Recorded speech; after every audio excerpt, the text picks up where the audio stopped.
Саламатсыздарбы, урматтуу замандаштар. Сиздер Кабар улуттук маалымат агенттигинин кезектеги Санжыра программасын көрүп жатасыздар. Мен дегенде ушул келген коноктор менен тааныштырып кетсем, жанымда отурган агабыз Мамбетов Кубан, жазуучу, Санжыра жана тарых иликтөөчү. Ысрайылов Камчы Ажы, саяк санжырачысы. Кош келипсиздер. Бүгүн бир өзүнчө бир тема болот. Анткени биз мурун өзүбүз даярдап, кишилерди таап, аны айттырчу элек. Эми азыр бул интернет сайтта биздин телевидениеден биздин бул санжырабызды көрүп аткан элдер дагы суранып атат да. Ушу жердин, айылдардын, баягы ыйык жерлердин атын атап, качан ошолор пайда болгон, качан коюлган, алардын тарых таржымалы кандай? Бул эстеликтерди деле коюп атат. Булар кимдер? Булар таанылуу адамдар болгонбу деп дагы сурап атат да. Эми көпчүлүгү баягы өтүп баратып көрүп калат да. Ошо суроосу болуп атат да. Ошон үчүн мен бүгүн ушул жерлердин аттары, айылдын аттары эмнени түшүндүрөт, жана эстеликтер турган эмнени түшүндүрөт? Ушуга карата бир аз бир аңгеме курсак. Баягы илгери айтчу эмес беле? Бул Бошкойдун, Солто Бошкойдун Өзбек деген баласы каза болгондо, 1912-жылы каза болду дейм. 1830 жылдары өзүнүн төрөлгөн жылдары да. Ошондо бул сарбагыш жапый болушту. Анан Көкөтөй чечени чакырган экен. Ошо Солтого барганда анан Көкөтөй чечен отурса, ошол Караш дейбиз да, биринчи. Карашын Алымбек тууганы өткөрүп атат да, Өзбектин. Анан Алымбектин жанында кишилердин баарлары жайнап сүйлөшүп атат дейт, илгерки баатырлыкта сүйлөшүп атат дейт, баягы чапканын сүйлөшүп атат дейт. Анан ар жакта жан баштап жатып тиги Көкөтөйгө батса, анын баарлары чапканы бугу деген элди чаап атат дейт. Сарбагышы деле, Солтосу деле, казак мазагы деле бугуну чаап атат дейт. Анан кийин чыдабай кеткен Көкөтөй барып атпайбы?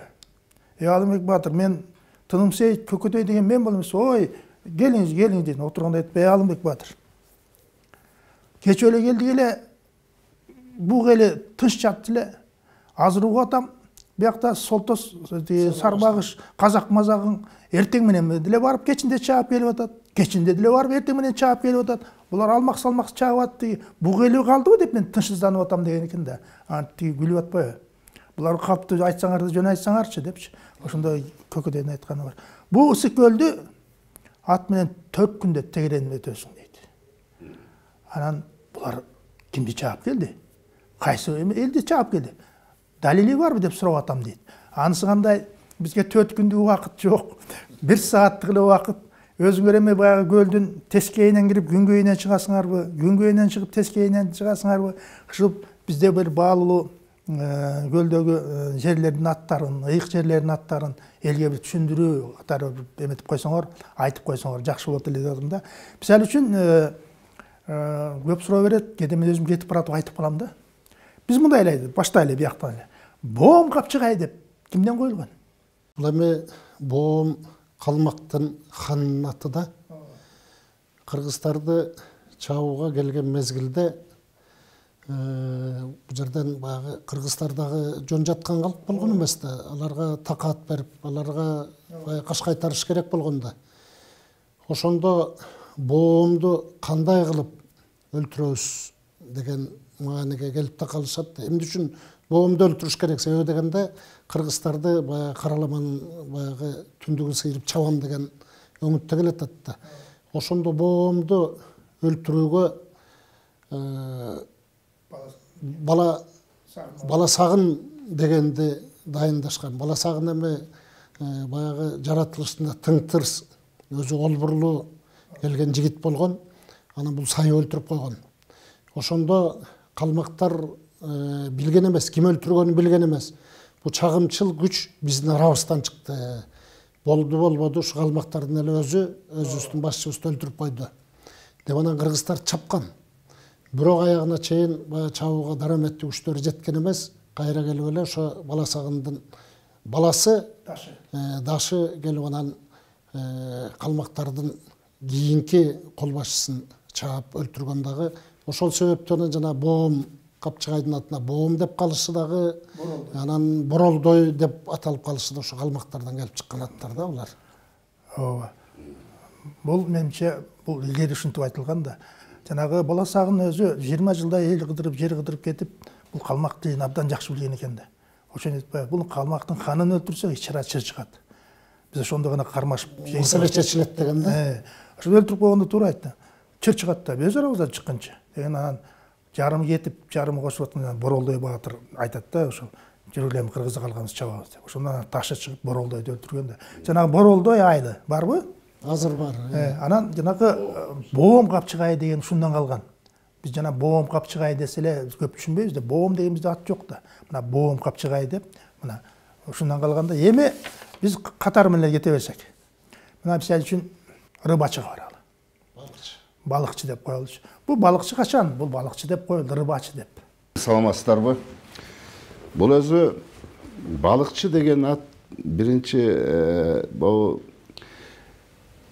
Орус империясы келип, Семен Тяньшанскийлер, Пржевальскийлер келгенден кийин, разведка келип кеткенден 1855-жылы Көл эли Орустун курамына кошулуп атпайбы? Тарыхый маалымат боюнча. Ошол букаралыкка киргенден кийин орустар биринчи келгендери ошо балыкчыга турушкан да. Балыкчы орустар келип бир 3-4 алачык тигип, балык кармап ошол жерде жашоо башталган да. Ага чейин ал жерде эме болгон эмес экен. Маалыматтар боюнча Ысык көлгө ошол убактарга чейин Ысык көл айланасындагы өзөн суулардын баардыгы куюп турган да. 120 суу куюлган да. Көлдөн Кызыл Саздан суу агып чыгып турган экен. Агып чыгып турган, ал Орто Токойдун суусуна кошулуп агып турган да чүйгө. Чүй менен деге боом капчыгайдын ичи менен адамдар өтө алчу эмес экен. Мына ошол жерде жанагы бууган деп коюп атышат. Бирок эски бир аты бар балыкчынынчы, Көтмалды деген. Ал эмне деген ат? Тескей менен келген, Кытайдан келген, Атбашыдан келген элдер, атчандар ошол жерден кечип өтүшкөн.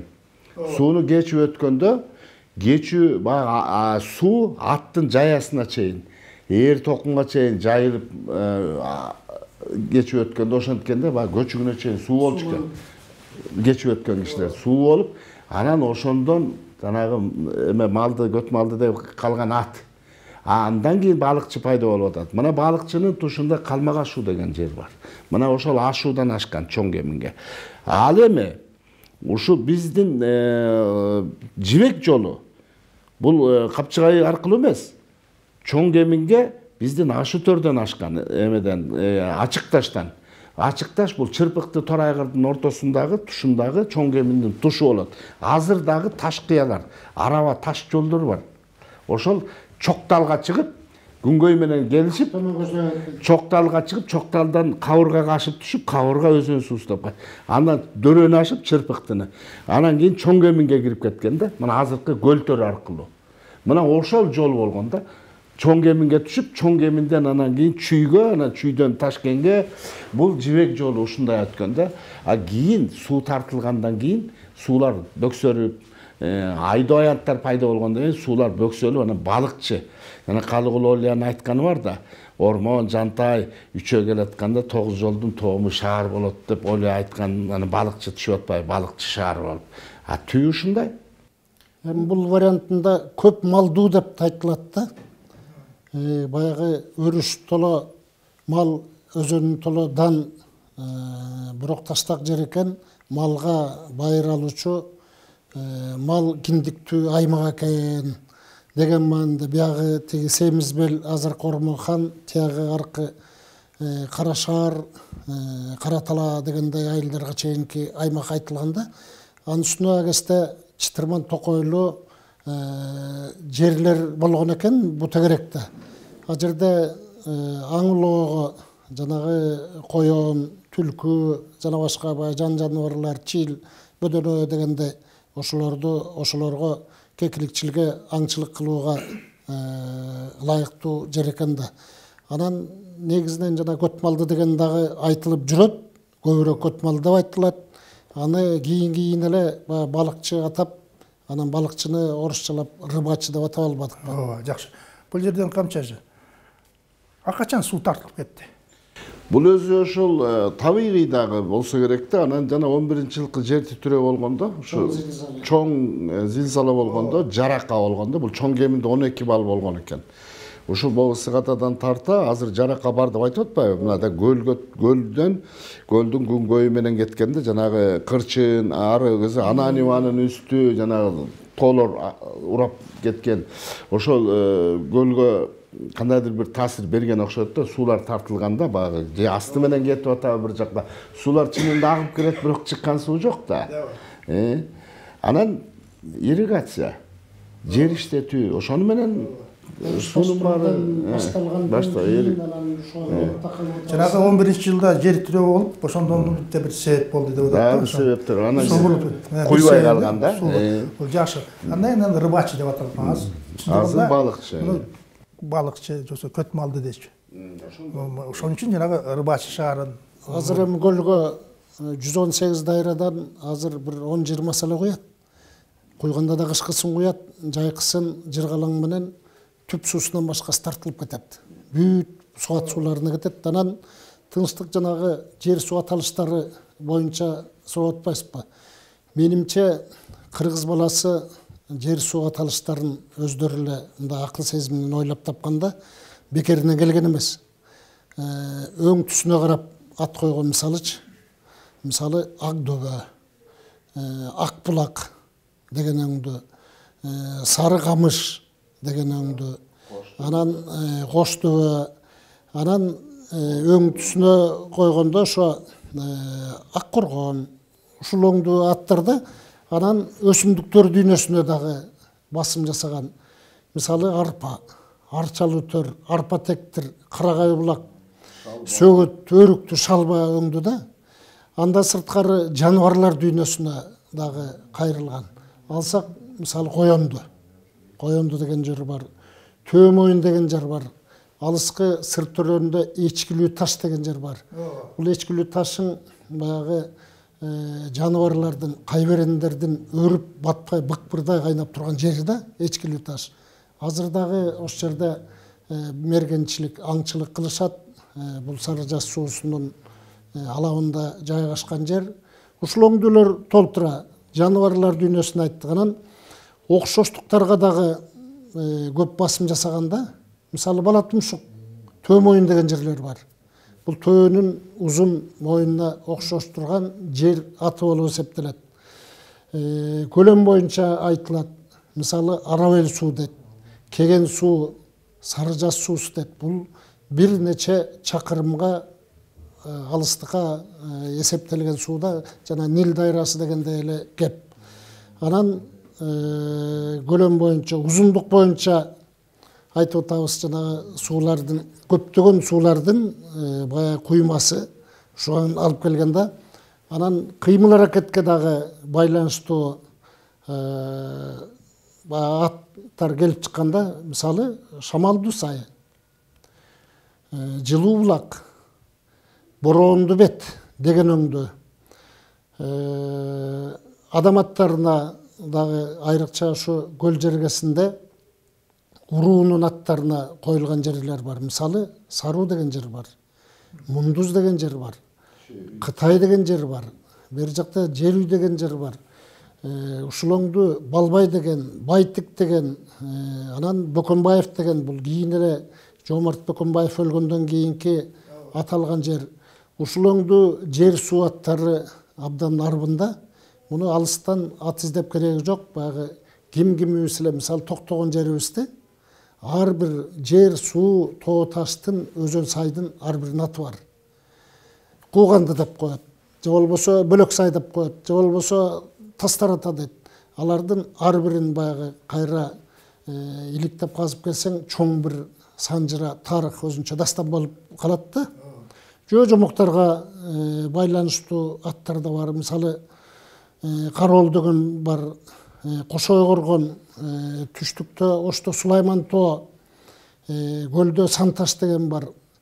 Булардын баары ошо жөө-жомокторго баягы ылайыкталып коюлган аттар болуп эсептелет да. Мисалы Санташ, баягы Санташты баягы жоого кетип баратканда ар бир жоокер бирден таштап кеткен.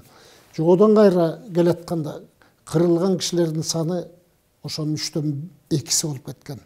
Анан жана сан көп таш деген, көп кол дегендей маанини билдирген нерседе кыйгаттарга токтоло турган болсок, Тастарата дейт, Падышата, анан Арсыланбап деп атабыз. Түштүктө биздин эле Ысык көлдү Жашыл көл деп аташкан, Ыйык көл деп аташкан кезегинде.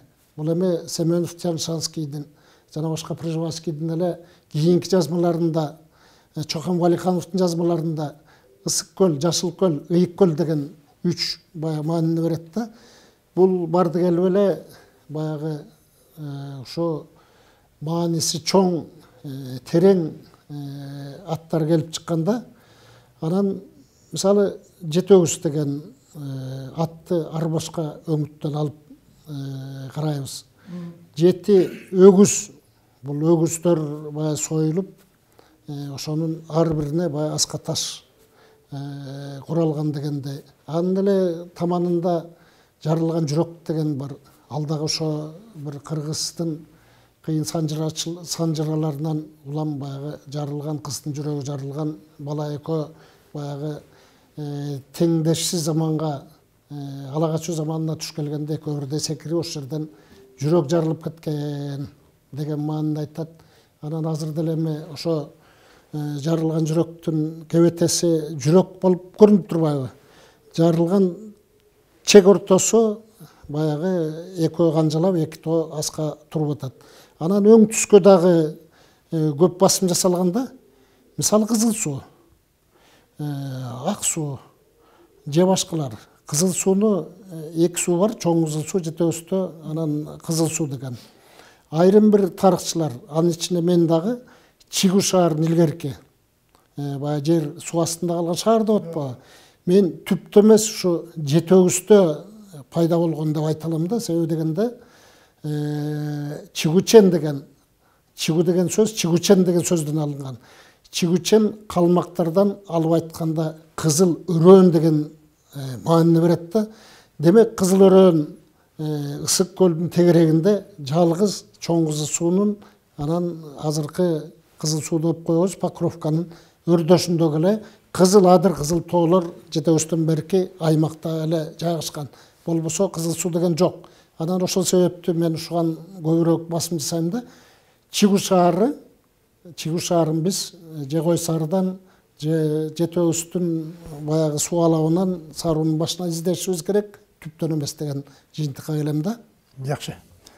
Камчыбек ажы, биз баягы трассадан кетип баратабыз, жолдо турат айылдардын аталышы.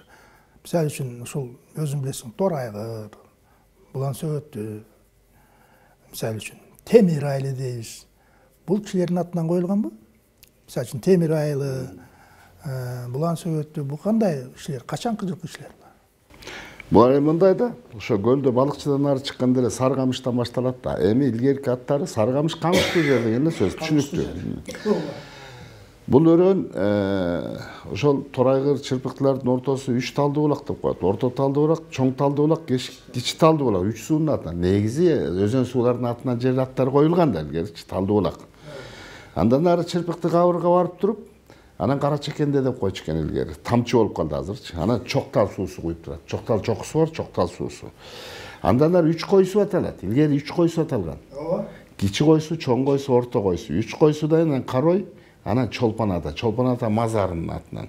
Бул өзү негизи атай бир ыйык жер аталган, бир 7-8 жер аты бар. Мына Чолпон ата, көлдө ошо Манжыл ата, Кочкордо Кочкор ата, Жумгал ата, Тастар ата, Оли ата, Падыш ата, ушундай 7 атанын эмеси бар да. Ыйык булактар мазар кылып, илгерки ишеним боюнча ошо мазар кылып, деме ары бери өткөндөр токтоп ошол жерден суу ичип эс алып кетип турса керек да. Чолпон атанын мазары кайсы жерде? Чолпон атанын мазары ошол эмеде Бактуу долонотуда да, Чолпон атанын үстүндө. Ошентип эме кылышат, ошо Чолпон атада Бактуу долонот ар жагынан келип жана ипподром коюп атпайбы, четки Бактуу долонотту айтылат. Ошол жерде деп айтылат. Биз илгери уккан боюнча жакынкы убакта деле көп чыгып калды да, баягы Ырысбек Акматбаев жана эстелик тургузуп, эме Чолпон ата Олиянын эмесинен ошо жанагы ортокто деп айтылат да, ошол жакта мазар бар депчи. Негизи Бактыдолдун деп айтылат ошол жерде баш жагында, ошо Чолпон атанын мазары да. Илгери ошо Жалдуу Кабада ошол жерде ошо Бактыдолдун отуну келип жердеген да. Акшы убакта сөөгө ошол жерде. Так. Булан сөгөттү. Бул сөгөттү деген эле жердин аты. Суунун боюнда сөгөт, сары сөгөт деп кой, сары талдан коюлган. Сөгөттү, бадалдуу, чырканактуу, өрүктүү, чырпыктуу деген эле талдын эле аты. Ал эми Булан бий болгон да. Абдыбектин Буланы деген болгон 1800 ошо 10-жылдарда өткөн киши, а кишинин сөөгү ошо Булан сөгөттү да, жана кырда сайдан өткөндө сайга жетпей. Бер жактан баратканда бурчунда эле күмбөзү бар. Илгери 11-жылы чоң жер түрөдө урап калган экен, анан угу турат, чоң. Булан бий деп ошол айылдын эли, ошол жерде Бөлөкбайлардын, Кудаштын Бөлөкбайынан ошол Корош Маймөкө деген эки уруу эл бар. Ошол элдин ошо мыктысы болгон да, Булан бий болгон. Булан бий жана Садыр аке ошо көчүрүп барганда буларды Чырпыктыдан көчүрүп барган. Алар Шалбадан көчүп келген биринчи. 1868-жылдары көчүп келген, 60-жылдын ичинде. Шалбадан көчүп келип Чырпыктыга турат. Булар Токтогул, Белек, Калматай деп коет, 3 ата да. Ошол 3 ата анан кийин кайра Торайгыр болуштугу экиге бөлүнгөндө ошо сөгөттүү суусунан ары карай Бөлөкбай менен Кожаяр экөө биригип ары карай жерди алышат. Сөгөттүү суусунан балыкчыга чейин Кудаяр атаны Куткамергенбек Темишке тиет. Эки болуштук, Торайгыр болуштук, Күнгөй Аксу болуштук бөлүнгөн да. Булан бий ошол жерди сураганда ак менен каранын чети деп койчу экен. Ак менен каранын чети деген бул ошо ары Корумдудан ары өткөндөн кар жайт. Андан бери кессеңизден кар жаабайт, кургак, кышкысын малга эме деп. Анан ошондон, анан ошо эл өзүлөрү эле өтүнүч менен кийин бул Совет кулагандан кийин анан Булан сөгөт аталып калды. Сөгөттү деген жөн эле сөгөттүү деген мааниде да. Эми жакшы. Торайгыр болуштугу деп бөлүнбөдү. Торайгыр деп эмне үчүн аталып калды? Торайгыр айылы азыр турбайбы? Торайгыр айылы. Торайгыр деген өзү чоң легенда бул. Торайгыр өзүбүздүн ошо мен деле ошо жерликмин, Чырпыктылыкмын да. Торайгыр илгери бир мыкты бир үйүрдүн айгыры болсо керек да. Анан куда сөөкө. Кудага тартуу кылып беришет да, кыз алып. Тескей тарапка. Калың атары. Калың эле берилет, тартууга кетет баягы. Торайгыр анан баягы тушап коюшат да, баягы качат да өзүнүн эмес. Анан тушап койгон жеринен анан кийин Торайгыр көлдү кечип өтөт, сүзүп өтөт көлдөн. Эми ушундай эле көлдү сүзүп өтүп келип анан Торайгырдын жээгине чыгып анан өлгөн экен. Ошон 20 километр жер. Анан эми ал чындыкпы же калппы, бирок айтылып келген легенда ошо боюнча Торайгыр аталып калды да ал жер. Экинчи вариантын айтып коеюн. Анан да бир вариант бар. Эски түрк тилинде Тору Айрык деген жер болуп айтылат. Тору деген кенен, айрык деген тала деген сөз. Кенен тала деген, балыкчыдан чыкканда эле тала болуп атпайбы? Тигерекке Чокталга чейин эле тала да бит, тоолор алыс көлдөн. Бул варианты эски, бул да бир варианты да. Негизи биз жанагы эле Кудага барган айгырды айтабыз дайымачы. Ушул эле жакшы депчи, Торайгыр деп. Анда мен да кошумчалап коеюн, мен да бул передача кылыш үчүн дагы изилдеш керек да. Аны кыргап бери карайсың, сурайсың, өзүң да билчиң. Бирок дагы мындай вариантка токтошкон экен. Бул жанагы жетим бала бир байдын жылкысын кайтарып жүрүп, уже жер жеткенде үйлөнөт да. Үйлөнгөндө бай ушунчалык ыраазы болуп, айтылат, ошол кыздын да калыңын берип, анан айтыптыр, ушу малды канчадан бери кайтарасың, тандап ал, бир ат деп. Жана Торайгырды тандап алган дейт. Торайгыр ушунчалык күлүп катуу чыккан экен бала. Чоң күлүп чыгып, ооба. Анан күлүп чыккан экен дейт. Аты алыска чыгып турган. Анан ошондо урдап кеткен экен. Бул ат урдап кеткен экен. Тескейге урдап. Ооба, тескейге урдап кеткен дейт. Жолун бууган экен дейт да. Анан жанагынтип качып келип аягында. Жанагы кирип туруп баягы бир силкинип туруп өтүп кеткен да. Ошондо мынтип айтып атат. Бул Торайгыр жактан шыбак салып алып барган экен бир киши. Тиги тарапкачы, Торайгырды бар жерде. Ошо шыбактын жытынан дейт, баягы эстеп, баягы менен жулуп чыгып качкан дейт. Кууп келгендер айткан экен да. Шыбактын жыты, өзү туулуп өскөн жери шыбактын ошентип келген дейт да. Торайгырдын Эми жылкы жаныбар өз туулуп өскөн жерине качат. Качат деле ошондой. Шыбактын жытынан качып келген дейт да. Өзүнүн жаратылышы ошондой. Жакшы. Эми биз ошон үчүн биз жанагы Торайгыр деп калган себеби ошондой го дейм, бул туура эле болот. Анан биз жанагы айтканыбыз туура эмес. Эрешим барып анан чаап атканда анан Торайгыр менен келет, анан Торайгыр ошол жерден жинигип өлөт, анан Торайгыр деп аталып. Айырмасы өтө чоң. Бул жок. Муну чыгарыш керек да. Жанагы эле варианттар туура. Торайгыр өрөн ал жер бекеринен өтү. Жанагы мисалы ошол жерде илгерки замандарда канчанчы кылымдарда, мисалы Караханиттер доорундагы кирпич завод бар да. Ошо кирпич заводдон чыккан жанагы плиткалар ошол Түркістандагы Ясавинин Кожа Ахмад Ясавинин жана күмбөзүндө жанагы чапталып турган ошо Торайгырдан жасалган экен да.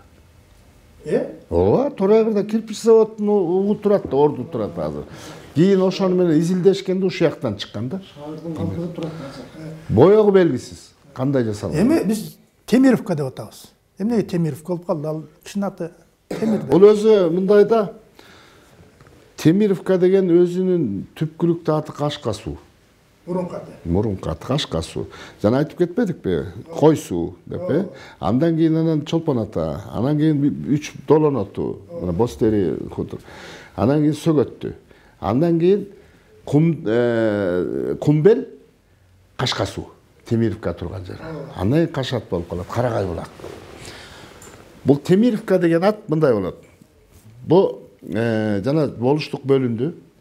Бул 1883-жылы болгон да. 1883-жылы өзүнчө күнгөй ак суу болуштугу болгондон кийин негизи ошол доордо Садыраке уездде ошо Чыныбайлар менен чогуу кызматта болгон да, жанагы чек ара бөлүш андай мына. Садыраке ошо биздин Кожоярдан да, Шыкмамат. Деге балдарды тандап окууга алып барган экен. Бул жөнүндө жазылган. Ошо ар бир уруудан бирден алган экен. Жетип алып барат. Куткан бергенде Максүттү алып барган экен. Бөлөкбайдан Темирди алып барат. Бакачыдан Чолпонбайды алып барат. Ушундай айтылат да. 6 бала, 7 бала алып барган экен. Ар бир уруудан тандап. Анан ошо окуу жайга Тескейден дагы Чыныбай 7 бала алып барган экен. Барганда Чыныбай аксакал сурайт Садыракеден. Бул балдардын арасында өз балдарыңан жокко деген экен. Анан ошондо Садырак айтып атат. Көрбөгөн көз алтын менен колонун айырмасын билбейт. Мен элдин арасынан дат баспаган алтындарын терип келдим. Бир корогой, бир катын багар үйдө калды. Менин сенин бараканыңдай балам жок деп өз балдарына айткан экен. Чыныбайга. Мына эми ошондо жана дат баспаган алтындары дегенде бирөө Максүт болуп атат да. Солтоев Максүт болуп айдалып атылып өлдү да. Ал эми бирөө Темир. Темир ошо окуу жайды бүтүп келгенде жакшы илим, жакшы билим алып келген экен Темир. Анан ошо келип ошол Кашка сууга ошо Калматайларды, Ырыстайларды, Эсенбайлардан туугандардан Олжобай Чоңчарыктар ошо тегерекке отурушуп жана Балчелек фельдшердик пункт ачкан экен. Оорукана. Анан мектеп ачкан экен. Биринчи айыл төптөгөн экен ошо Темир. Анан дагы бир айтылган жери бар. 16-жылкы үркүндө ошо элди болгон аракетин кылган экен. Эч жакка чыкпагыла, мен сүйлөшөм деп. Ушул жери бар. Анан кийин орустар ошо Темирский дечи илгери, Темирский. Анан Темировка болуп, анан Темир айыл болуп турат азыр ошондой. Уйкаштык катары Григорьевка, Темировка деп улап кеткен да. Аттардын, орустардын. Биз Күнгөй Тескейди айта берели. Биз Кажысай дейбиз. Бул чыныгы аты ким? Мына эми Озунда мен укканыма караганда Кожо сай деген дин аалымы жашап өткөн экен да. Ошо кийин деле жанагы орустар жер суу аттарын тактаганда Хаджы сай деп аташкан. кийин деле айтылып жүрдү, Каджысай деп Д аркылуу айтылып жүрдү. Ошо кожонун атына коюлган атта. Бул эми жеке эле айтып атпайсызбы, көлдөгү аттар эмес, мисалы Лейлек деген ат бар. Бул Лейлек деген эмне түшүнүк берет десе, бул илегилегеле деген сөздөн келип чыккан сөз да. Анан өгүз башы деген бар. Өгүз деген баягы өгүз эмес, бул суунун башы, булактын башы, өзөннүн башы деген маанини берет. Соңкөл деген сөз бар. Соң деген сөз өрдөктүн эркеги экен да. Эркек өрдөк деген. Соңкөл деген ошо көлдөгү көп өрдөктүү көл дегенде. Ошол эле мезгилде Торгарт деген тиги Кашкардан ылдый түшкөндө ат башынын үстүндө Торгарт деген азыр чоң чек ара посту туруп атпайбы? Ал көрсө бийик чоку деген эле маанини берет экен. Булоңдуу аттар көп да, Төрткүл деген, мисалы Төрткүл деген гүлдүн атына коюлган ат эмес экен. Бул бийик ошо мунаранын атына коюлган ат экен. Төрткүл деген. Шаардын урамчысы түп деп атабыз. Бул биз айтып атпайбыз, бул жердин түбү деп. Бул жөн усундардан алынган шаардын эле шаар деген эле маанини берген нерсе экен да, түпчү. Анан Сарычелек деген түштүктө Сарычелек көлү бар, жери бар, тоосу бар, суусу бар дегендей. Ал бүлдүркөн деген маанини эле берген чилек деген сөздөн алынган ат экен да. Анан мына Бишкекте өзүңүздөр билесиздер, 4 район бар. 4 тең азыр тиги орус аттарына турат. Первомайская, Московская, тигил эле бул эле дегендей. Анан биз эми баардык ат жер суу тоо таштар коюп келатабыз, бирок ошол эмнегедир ушуган колубуз жетпей келатат да. Колубуз жетпей келатат. Эмне үчүн Манас району ошо Бишкектин ичинде, эмне үчүн Чыңгыз району же болбосо Калыгул же болбосо Кусейин Карасаев же Тыныстанов, Абдрахманов деп атабайбыз. Биз атап алсак, биздин колубуздан эч ким талашпайт да. Бул жагынан бир ойлоно турган бир маселелер бар го. Камчы ажы. Бул биз баратканда, тиги Бишкектен баратканда эстеликтер тууралуу айтам. Мындай көрүнүктүү ат минип, жанында аял киши туруп турат. Менимче бул Нурдөлөт баатыр менен Бурулчанын эстелиги. Вот эл сурайт. Булар кимдер? Бул кандай эмгеги бар дейт. Ушу жөнүндө кыскасы айтсаң. Бул Нурдөлөт баатыр биздин ошо Шык Маматтын Бектемишинин тукуму болот, Чулумдун небереси болот, Жоруктун уулу Нурдөлөт баатыр, Балбай баатыр менен чогуу жүргөн, как шакирти катары болгон, чогуу жүргөн, эл коргоп, жер коргоп жүргөн, саясий иштерге да катышкан экен.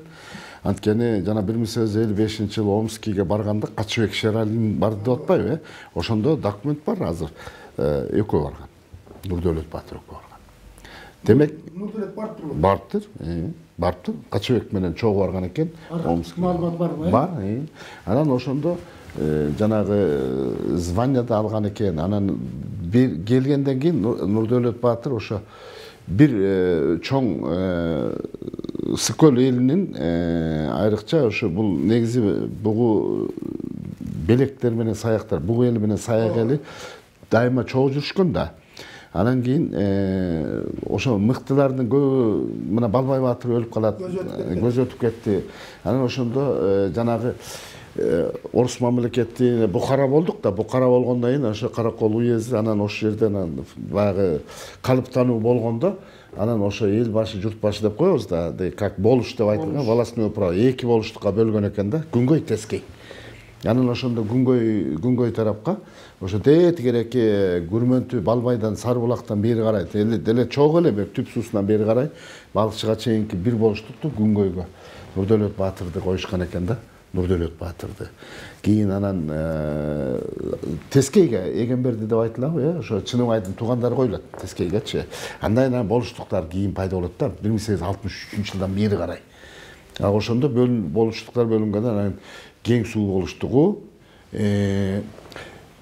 Торайгыр болуштугу бөлүнөт. Ошол Торайгыр болуштугунун болушу болгон 1878-жылы каза болгон. Жандагы аялы Бурулча Мойтакенин небереси болгон. Алдаяр Мойтакенин небереси болгон. Урматтуу замандаштар, мына азыр Камчажы дагы бир жолу айтып өттү. Бул кишинин эмгеги чоң. Ошон үчүн анын эстелиги турат. Нурдөөлөт Баатыр өтө золбурлуу киши гана болбостон, бул өзү баягы ошол кезекте саясатка да кийлишкен, акыл сөзүн, калыс сөзүн айткан кишилердин бири болгон. Бул өзү 1875-жылдары болуш керек, баягы билейген найзасын алып алып, саяктардын баарын эл билгенине чогултуп барып, жанагы орто өрүктүгө барып сайдыбы? 65. Орто өрүктүгө барып сайбадыбы? Чегара койду да, белек тукуму бултырап, саяк тукуму биякта болгула. Баягы каршыкырда ырчылдашып, итте ажылдашып, кырылышып жүрүп, кырылдык, убакыт өттү, эми биз отурукташыбыз керек деп. Жанагы Рыбачыдан баштап, мен калп айтпасам, Рыбачыдан го. Орто өрүктүгө чейин саяктардын элин жайгаштырган. Ошондо бир айткан жери бар да. Баягы Нурдөөлөт жайгаштырып кетип баратса, кээ бир элдер сураган экен. Ой, биз да аз болуп калды го, тиги дагы кошпойсузбу сиз? Ай, бала бакыраң төрөлөт. Жер керек болот аларга дагы. Сен эмне шашып атасың? Алла жер. Бала ар жак бер жакта жүрбөсүн деген экен. Акылдуулук кылганын карабайсыңбы? Ошо Нурдөөлөттүн коюп кеткен чегерасы азыр эле ошондой турат го дейм. Чегара. Нурдөөлөт Баатыр баштап кеткен жолду Садыреке чапкан. Кытайдан 5 ата Кожоярды Садыреке көчүрүп келген. 200 түтүн. Ошо 200 түтүндүн жанагы чоң чарык, жана башкалар деп атпайсызбы, ошолордун баарын анан жер сууга жайгаштырганда ошондой туш келген да. Балбай жөнүндө айтсаңар, бул кимдин иши болгон? Балбай айылынын коюлуп калышын себеби эмнеде? Балбай Эшкожо уулу бул чоң баатыр болгон. Кыргызда Тайлак баатыр Атбаш тараптагы Тайлак баатыр сыяктуу эле бул орус баскынчылыгы менен күрөшкөн бирден бир баатыр болгон Балбай.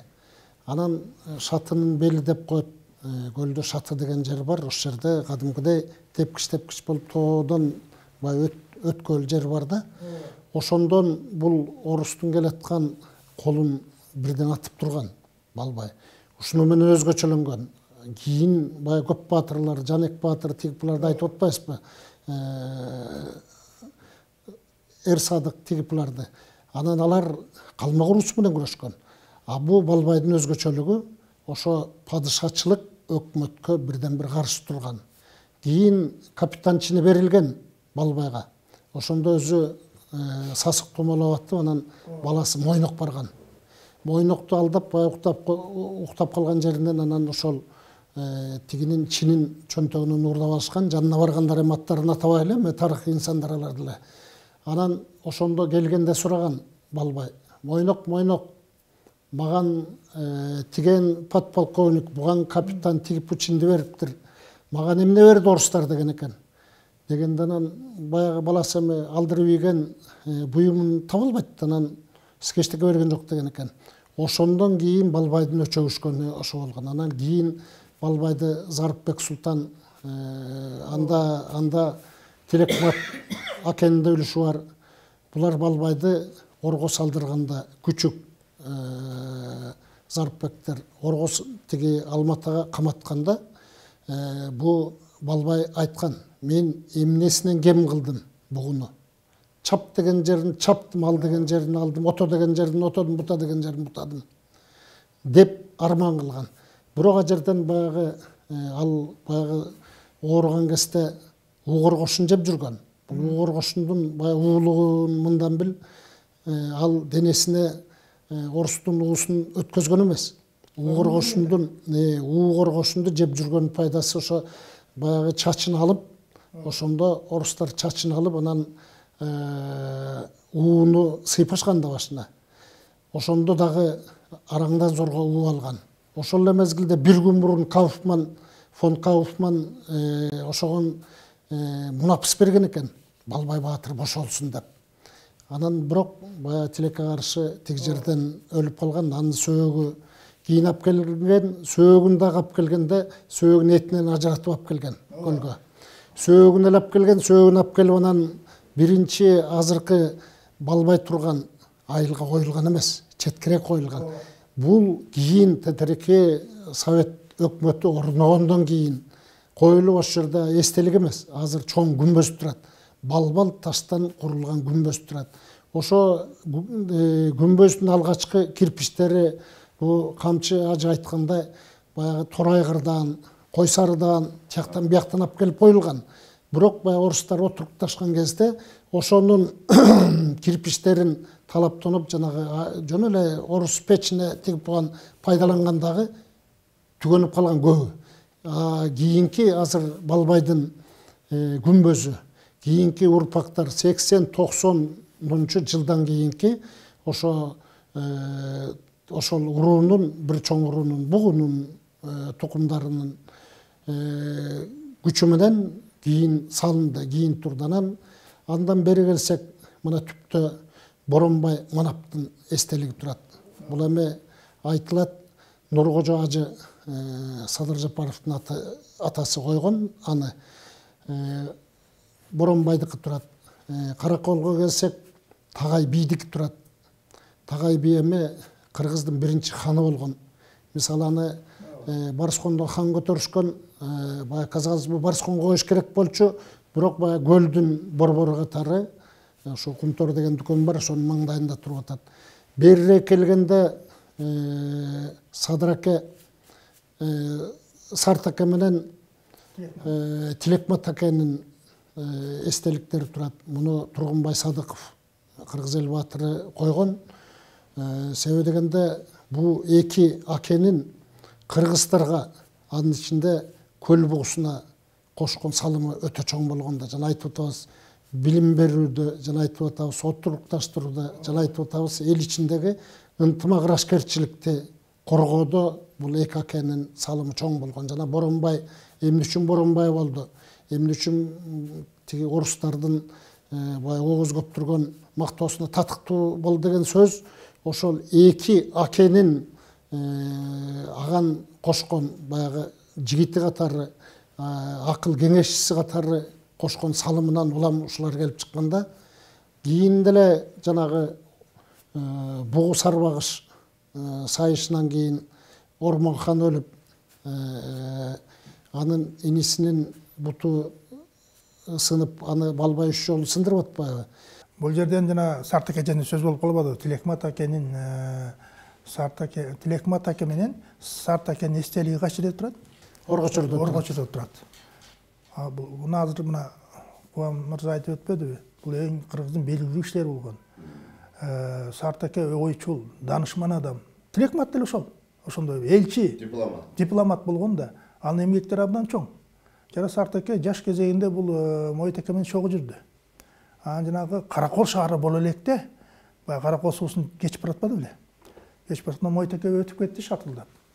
Ати токтоп эле камчысын сууга салып турган да. Доошун аңдып турган да. Камчысын Сарт аке. Анан айтып атпайбы, эмне туруп калдыңыз? Айтып атат. Эме чыгып атат. Ушул жерде көп кишилер баягы отурукташат экен. Чоң шаар болот экен дейт. Ошондо ошо көрө билген экен да. Эме сөз биз эмеге келип калдык. Садыр аке деп атабыз.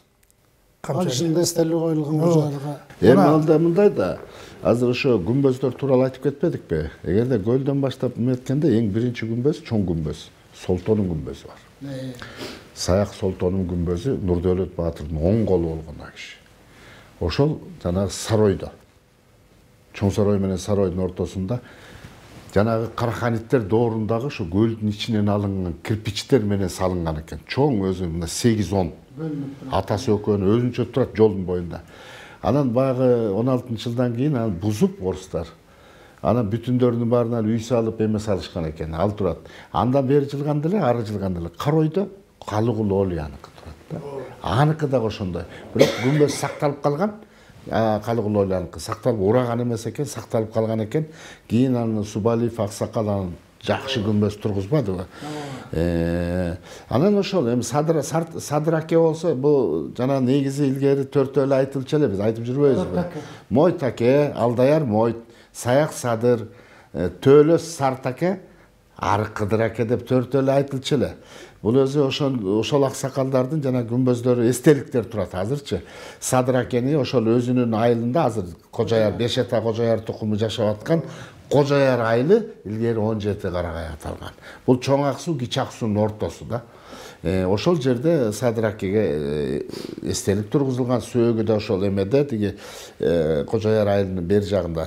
Сөөгө жерде эмес, ары бир. Григорьевка менен эменин ортосунда, ылдыйраак сөөгүчү, бирок эстелик тургузуп коюшту. Жолдун жээгине. Жана Боронбай бийге тургузганда эле эстелигин тургузуп коюшту. Анан ошол сөөктөр жөнүндө күмбөздөр илгери көп талкаланган экен. Мына айтылуу аябай тарыхый инсан болуп атпайбы, Нурдөөлөт Баатырдыкы чоң өрүктүү экен сөөгүчү.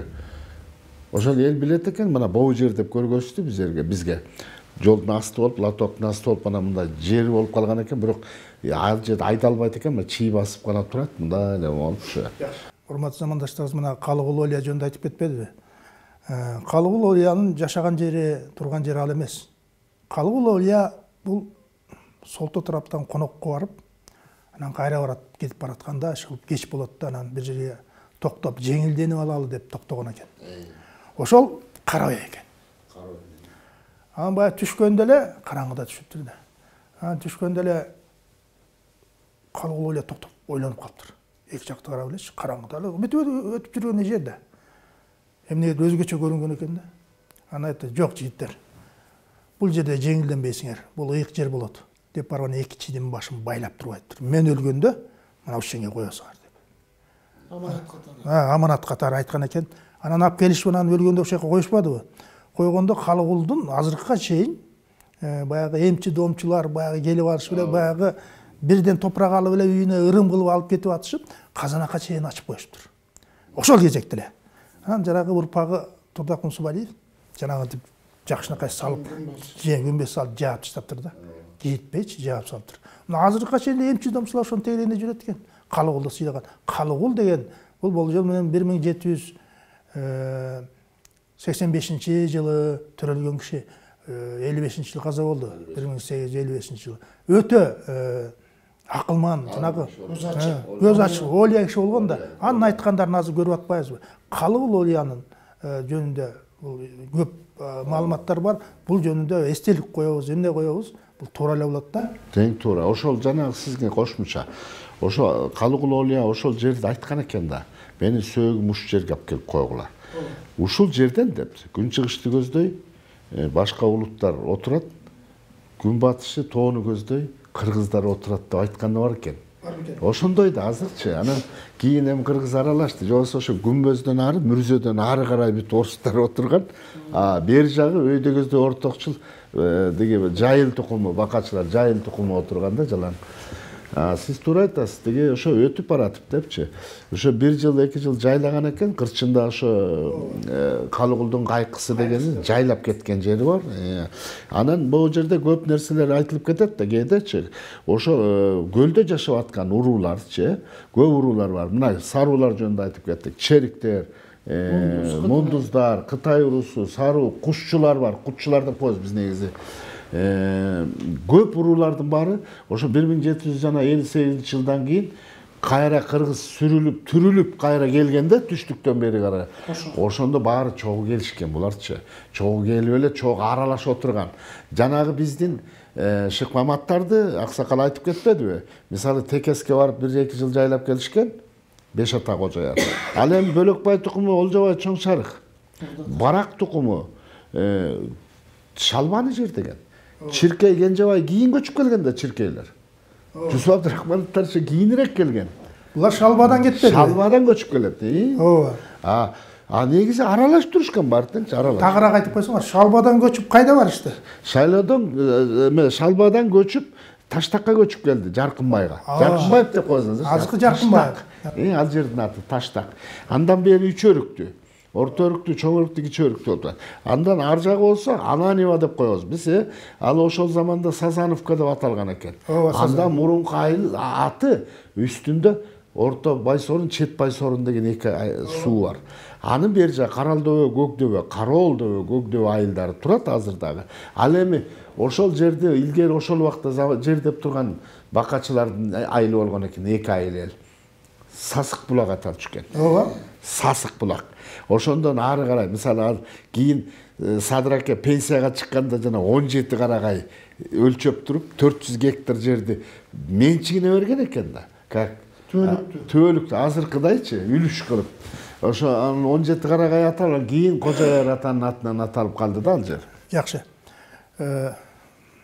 Куамыр. Бизде Чолпон ата жана жети аталыкты айтып атпайсыз, бизде Манжыл ата дейт.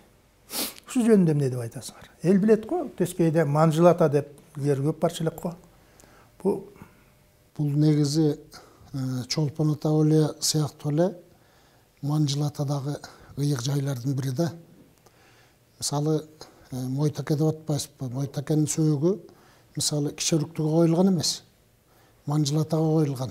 Ал жайкысын алыскы каркырага, ал эми кышкысын ошо өңүттөп кар түшпөгөн жерлерге, мисалы мал жан айласынан болсо керек да, ошо Манжылы атанын тегерегине көчүп конуп жүргөндөн кийин сөөгү коюлганын урпактары чакан эстелик коюп койду ал жерге. Азыр ал жерде намаз Чолпонбаев мукар койду. Ал жерде чакан баягы намазкана бар. Катарына бир топ үйлөр салынды. Ал жерде баягы келип кетип мазарга сыйынган элдер ошол жерге жатат, конот. Андан сырткары ошо Манжыл атада 7-8 мазар булак бар. Ар биринин өзүнүн багыты бар. Бири туздуу, бири тузсуз, биринде фтор, бирөөндө хлор, бирөөндө башка баягы Менделеевдин элементтери бар сыяктуу эле да. Анан ар биринен даам татсаңыз, ар башка жытты, ар башка баягы даамды берип турат. Бул эмнени туюнтат? Ошол жерде тоо, бөксө тоолордун арасында булак чыгып атат, суу чыгып атат. Бул эми жараткандын баягы берген бир ыйык белеги, мурасы, табереги болсо керек. Болбосо баягы булактын көрсөң көзүн ач деген сөз бар да. Балким ошо Манжыл ата өзүнүн баягы чыгаан көз ачыктык, олуялык, забалыгынан ошол булактарды ачкан сыңар. Азыркыга чейин ошол булактын ар биринде суу чыгып турат. Жанына баягы тыйын терсек акча таштагандар бар. Анан чынылар турат. Ар биринен азыр ким барса дагы ошол жерден булгабай, жуунбай, андан суу ичип, суу татып кетишет. Кошумча Манжыл ата, Чолпон ата тууралуу. Биз саяк элибиз да. Байызбектин баласы Сарык балалуу болбой жүргөн экен. Ошол убактарда ушу Боореки, Карагужур, ушу таптан ошол жакта окшойт да. Сарык ата балалуу болбой жашы 70-терге чыгып калган убак экен. Бир Кудай күнү жетип, бир кел атып, бир ыйлап келаткан го, эмне болот, кайда калат, кимге калат байлык депчи. Анан алдынан бир аксакал чыкты дейт. Эй Сарык деп. Мал сурасаң Чолпон атага бар, баш сурасаң Манжыл атага бар деген уккан жок белең деп көздөн кайын болду дейт. Ошондо Сарык ата да жөн киши эмес болгон экен. Анан чаап үйүнө келип, бир тууганы бай болот, кайдуулаттарга айтып, ай момундай сыр болду деп, анан түлөө кылып, аксар башыл кылышып, анан аттанып алып, бир кичинекей боз үйүн жүктөп алып, малын жүктөп алып, анан кийин Манжылга келген экен. Манжыл атага келип, байбичеси менен келип, ошол жерден зыярат кылат. Зыярат кылып, бир жума жүрөбү, кылып ошол жерде болуп кеткенден кийин 9 айдан кийин каба төрөлөт, жалдуу каба. Мына баш сурасаң Манжыл атага бар. Илгертен ошол биздин ошол бул элдин ишеними, мал сурасаң Чолпон атага бар, баш сурасаң Манжыл атага бар деген бар. Бул илгертен жалдуу кабанын туулган жылы 1600-жыл. Болжол менен туура ошого келет. Ооба. Эми бир суроо. Мына силер барып жүрөсүңөр да Манжыл. Бир сырдуу, сыйкырдуу бирдеме көрдүңөрбү? Мен ошо Ысык көл телевидениесинде жетекчи болуп калдым бир жылдары. 3 жыл иштедим. Анан Манжыл атага келдик. Ошо шам жаккандар бар экен. Түнкүсүн көрдүк, анан эртеси азыр деле иштеп жүрөт. Нурдин деген жигит операторум эле. Анан бир сөлөкөт көрүндү мага. сөлөкөт скафандрга кийген бир учкучтун бир сөлөкөт оңдонду да. Ана мен айттым, Нурдун тетерикин тартчы. Мен көзүм ачык көрүнгөн нерсе да, бол тетерикин тартчы дедим да. Анан ал тартты, ошону менен биз кетип калдык. Кетип калып анан монтажга отурдук да. Монтажга отурсак, ошо боорлордун баарында баягы күзгү сыяктуу жылтыраган точкалар бар экен да. Анан биз ошону чечмелеп, акыр аягына чейин чече алган жокпуз. Бирок ошо биз түн ичинде барганда ошо жерден аалам менен баягы жолугушуп сүйлөшкөн адамдар бар экен. Норвегиядан келгендер бар экен, Италиядан келгендер бар экен, Испаниядан келгендер бар экен. Анан алар от жагып атканда мен сурадым, интервью алдым алардан. Кандайча силер башка жер эмес, Кажысай эмес, Барыскон эмес, Тамга эмес ушу Манжылга келдиңер депчи. Десек, бул бийик жерде турат дейт. Бул ааламдын сырдашуучу бир точкасы.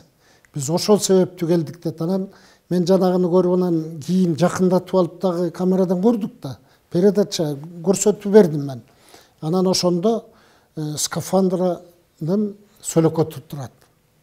Скафандра кийген бир учкучтун тиги сөлөкөтү да.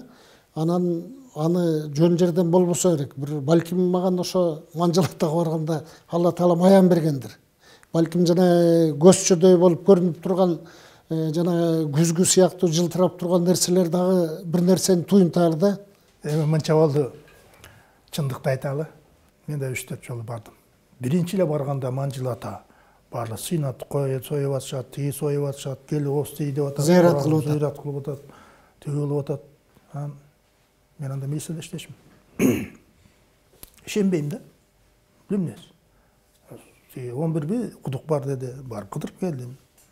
Ичине киререк, анан остеген жок, мындай эле карап эле келдим. Саат бир 9-10 эле жата баштады, суукта. Күз болчу. Баары жатып алышты. Анан билесиңер, ар жакта ашкана бар. Ашкананын жанында жанагы идиш аяк салган эмеси бар. Койгон. Ошонусу замокто турат. Замокко салып коюпту. Бекитип койду. Кадырбек. Азыр эле Кадырбек болсо. Кадырбек азыр деле. Анан мен эмелге айтып, милиция болуп, мен эмне экспертиза кылмак билем. Бирок ичимен ойлоп атам да, текшерип көрөйүнчү. Бул эмнеси? Сыйкырды дейт депчи. Мал союлду, жедик, баары кетти, анан барып жатыш делдер. Анан мен айттым, жүр, машинанын ичине жатабыз, сыртта жатабыз, көрөлү эмне болот экен депчи. Саат түнкү 2-лерде тышка чыгып, жерде отурсак ошол кыйш деп эшик ачылды. Шарак эшик ачылды. Бекип турган эшик. Бекип турган эшик ачылды. Бизге караңгыда бир 40-50 метр. Анан кийин кадып келе, таба качты салып эле ичип атышат. Анан ойлодум, ой, баары уктап атат. Ким бул? Деп турган сойлоп барып анан жакын фонарьды жарык кылып эчтеке тап койдук. Баары жагы эчтеке жок. Ошону мен бир чочудум да. Бул эмнеси? Кадимкидей эле угулуп атат. Шарак этип, тиги мен сорпону алып ичип атышат. Анан ойлонуп жаттым, эртең Кадырбектен сурайын деп. Анан саат бир 5-тер болуп калыптыр. Кичине үлүр болуп калыптыр да. Анан билесиңер, ошол жакта бир аксакал бар. Колу мындай дайыма буурулуп чыкпайт.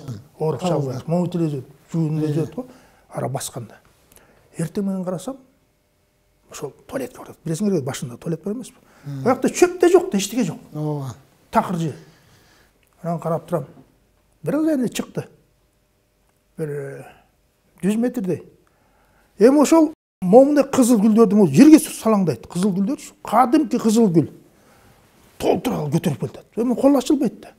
Мен таң калдым, биякта гүл эмес, чөп да жок да. Кайдан таптым муну? Деп келатам, жакындаганда эле жок болуп калды. Өзү бар, гүлү жок. Гүл жок. Мен бу кеткенден кийин ойлодум, атакта мал сойгондо аң бар эмес беле? Кан жинде сырыткан. Ошону таштап салды. Бул кандай иш ай? Сонун гүлдү таштап салды. Анан бардым. Карасам таштап атыптыр. Анан таң атканда барайдым, аяк жана гүлдү кайда койдуңар десем? Эмне гүл? Кайдагы гүл дейт. Мен сизди көрбөдүм, гүл алып келип кетирип койсом. Алдын белеги болот. Айтпай койду. Анан Кадырбектен сурасам, Кадырбек айтат, биякта дейт, түн ичинде келип арбактар тамак ичет дейт. Манжылы негизи мен түшүндүм, бул ыйык жер экен. Жана сырдуу жер экен, муну бекерине эл сырдуу жер, деп айтпаса керек деп ойлойм да. Буга да элдер барса өздөрү түшүнүп көрүп атышпайбы? Эми биз мына айтып атпайбызбы? Кажысай деп койдук. Асында Кожосай турбайбы? Кажысай деп. Кажынын сайы деп. Биз эми орусча өбөтүп кеткенбиз да. Бул Саруу айылынын негизделиши. Сарууну биз айтып жүрөбүз. Кийинки санжырачылар, тарыхчылар деле 100 жылга такап жүрүшөт. Саруу элинин келген мезгили, Алакчын жана башка уруулары кичине алдыгараак кетет да, арыраак кетет. Ал эми Саруу түптөлгөн мезгилде, кийин бул 1870-80 жылдарда жана болуштук өкүм сүрүп турган кезде түптөлгөн. А кезде аттуу баштууларынан Мамажан аке болгон. Ошо Мамажан акеге орус бийлигинин өкүлү Чыныбай Султан тапшырма берген. Сен кандай болгондо дагы болуштуктун санын баланча кишиге жеткизесиң. Деп анан ал кезде мөндөк бир атанын эки баласы өз ара чырдаша кетип, таластан бир тууганын өлтүрүп анан качып келген да. Качып келген кезде көп малы менен, көп дилде менен, көп байлык менен келген. Астына бир 5-10 жылкысын, 5-10 уюн, анан бир 50 чакты койун айдап келсе керек да. Анан Мамажан акенин акылмандыгы менен элди отурукташтырган. Азган тозгон эл болгон, ар жактан келген, ачарык же болбосо баягы жок житиги бар эл. Анан отурукташтырып анан түтүнү 100дөн, саны 1000ден ашып кеткен. Ошондо анан болуштук түзүп, мына камча айтып атпайбы, Заоко болуштук кайды деп. Ошол Боронбай Саруунун кырында төшүндө отурган. Ошо жанагы Кызыл Үңкүр деген жана жер суаттарына келгенде да айтабыз го. Кызыл Үңкүр деген жерде анын өзүнүн ставкасы болгон. Отурган жери болгон. Кызыл Үңкүрдүн ичине кеминде бир азыркы эсептен алганда 2-3 машина эгин бата турган жер болгон. Же болбосо 10, 20, 30 киши калкалана турган. Ошол Кызыл Үңкүр ошондон калган. Андан бери төмөн түшсөк, ошо Боронбайдын багы деп коет. Биз баягы бала кезде мындан бир 50-60 жыл мурун көрүп калдык бактын сөңгөк тигипларын. Азыр эми ал бак жоголуп кетти окшойт. Жанагы кой купкалаган, анан лескоз отурукташкан жерден ылдый эле да. Анан жана жууку жылуу суусунан төмөн кетет эле. Анан азыр ал жок. Ал жерде дагы тарыхый бир неме бар. Жыгачтан жасалган асты тиги топурактан тургузулган Балчактын күмбөзү деген бар. Ал да баатырдын күмбөзү. Ушул оңду жанагы жер сууларда баатырлардын, чыгаандардын, акелердин, мырзалардын күмбөздөрү бар. Эми айрым бир мезгилде биз баягы өзүбүздүн атабызды ала салдырып, була салдырып мактап, анан кайсыл бир чыгаан көзгө уруна турган, айтыла турган кишилерди атабай жүрбөйбүзбү атын. Себеби дегенде бул эми жөнөкөй эле биологиялык нерсе, алардын бала чакасы же болбосо тууган издеп алуучу тууган уруктар калган эмес. Биз өңдү тарыхчылар, санжырачылар, окулучоңду ажылар баягы издеп, өзүңөңдү баягы көрсөтүп даярдагандар эле кызыгып алып чыкпаса, айрым бир аттуу баштуу, айрым бир баягы биз туу кылып көтөрүүчү адамдардын аттары жокко эсе болуп баратат да. Муну биз албетте эске алышыбыз керек. Жакшы. Эми бул Саруу айылынын негизделиши туура. Баягы Бердике берен деп атпайбызбы? Бул Бердике Саруу 1720-жылдары төрөлгөн окшойт да. Бул 1750-ге чейин баягы көлдө бошотушпадыбы кыргыздар? Ошондо 3 жыл суранган үчүн Бердике туруп калган дейт. Кийин Бердике кайра айылына кайтканда, элине Сарууга кайтканда, көпчүлүк эле саруулар ошол үйлөнүп бала чакалуу болуп калыптыр. Ошон үчүн Саруу айылы калып калганда, ошондон кийин ал жанагы мөндөктө 1720-1730 жылкы киши. Мамажан чечен бул Чыныбайдын тушунда. Жанагы биз айтып атпайбыз, эмне үчүн Чыныбайдын жанагы уездин жардамчысы болуп атабы? Ошондо айтпайсыңарбы? Таш. Уезд башчысынын жардамчысы. Жана таштатып атпайбы? Ошондо таштатканда Чыныбай менен тиги жанда конкуренттин ташы тең салмақты болып қалған да. Ошондо жанагы ар кайсы уруулар келип деп атпайбызбы, жайгашты деп. Ошондо Чыныбай сураган. Ошо Коңур аттан деле, ошо Мундуздан деле, ошол Саруудан деле барып айткан, маган таш таштагыла. Келгиле, мен силерге жер берем деп. Анан ошол эл ошол эле байкуш Мамажан чечен таластан да алып келип, ар кайсысын алып келип, мисалы үчүн элди отукташтырып калтырган да. Ошентип баягы Чыныбай утуп алат.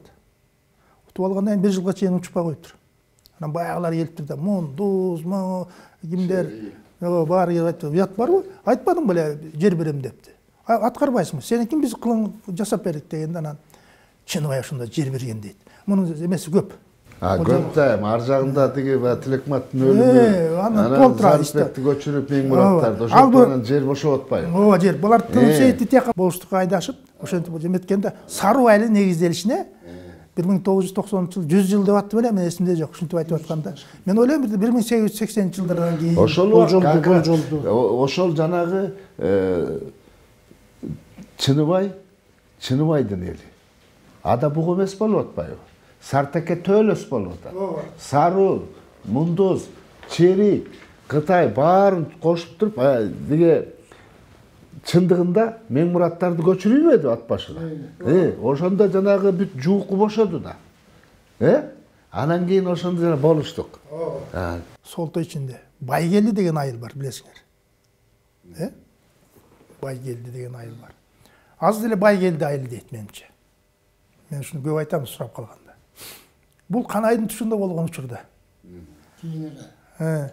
Канай болуп турганда bir бай кушчу малын айдап көчүп келип, жанагы Канайдын жайытына отуруп калат да. Анан Канайдан уруксат сурабайт. Анан Канайга кишилер келет, бияка бир бай келди. Ким бул? Ким бул дейт, ал айтат, мен билбейм дейт.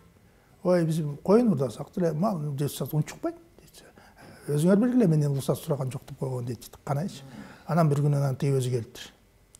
Мен ушундай болдум эле, атым айда болсун. Кошчу элинен болом.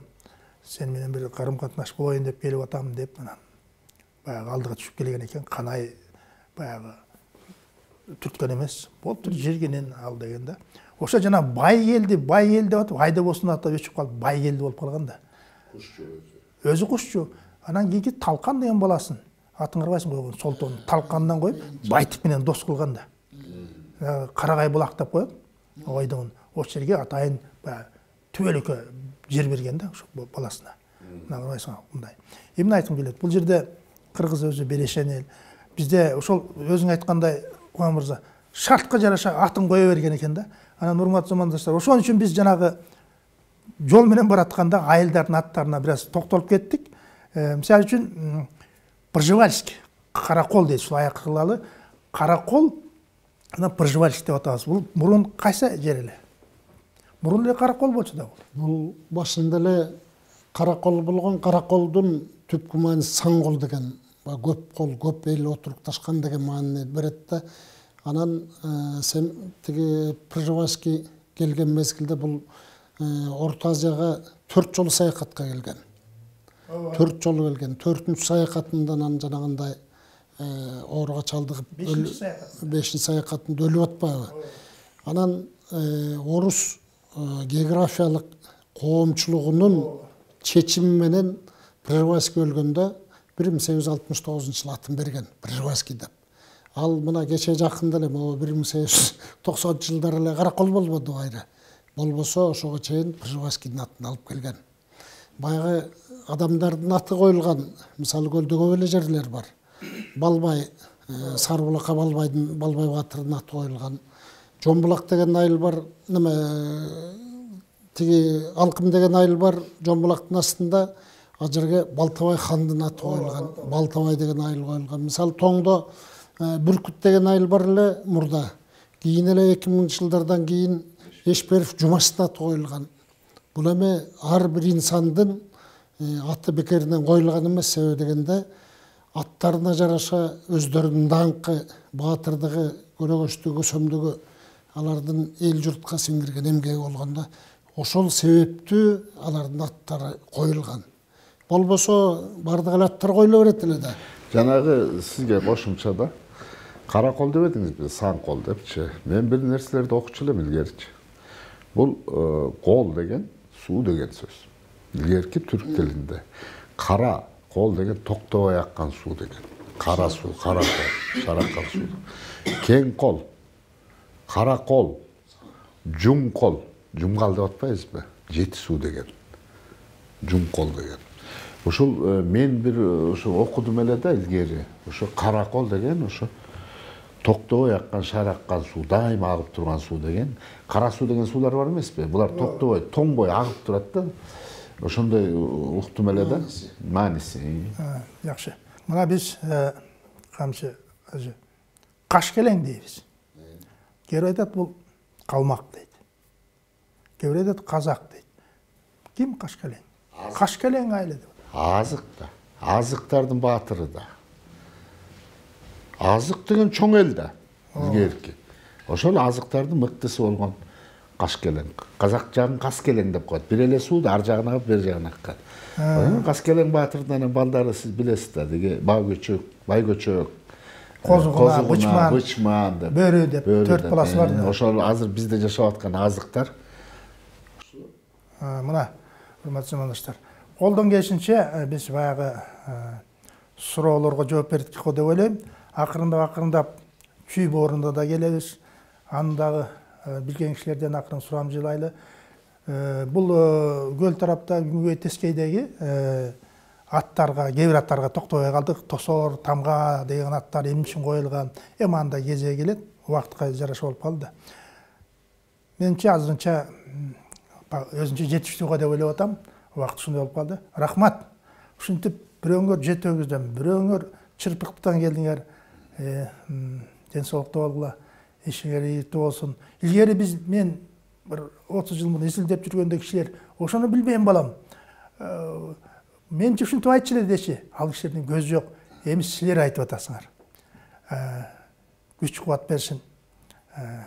Дайым ушул жакшылыкта ушинтип бир көрүшүп, тарыхыбызды талкуулап жүрөлү. Бардыгыңыздарга ийгилик, ынтымак. Урматтуу замандаштар, ушу менен Санжара программасын аяктайбыз. Саламатта болуңуздар.